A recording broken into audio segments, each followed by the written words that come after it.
ભાવનગર જિલ્લામાં કમોસમી વરસાદના કારણે ખેડૂતોના ઉનાળુ અને બાગાયતી પાકને ભારે નુકસાન થયું. ખાસ કરીને તલ, ડુંગળી, બાજરી, લીંબુ અને કેરીના પાકને નુકસાન પહોંચ્યું છે.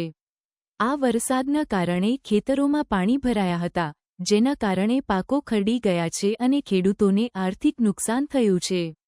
નુકસાનના આંકલન માટે ભાવનગર જિલ્લા ખેતીવાડી વિભાગ દ્વારા 80 ટીમો બનાવવામાં આવી છે.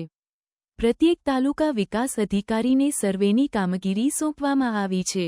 આ ટીમો દ્વારા 10 તાલુકામાં કમોસમી વરસાદથી થયેલા નુકસાનનો સર્વે હાથ ધરવામાં આવ્યો છે.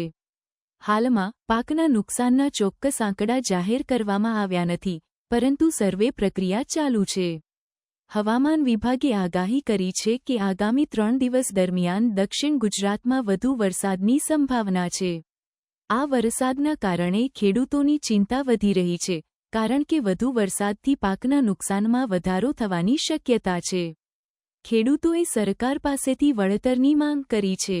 આ કમોસમી વરસાદ ખેડૂતો માટે મોટી આર્થિક મુશ્કેલી બની છે.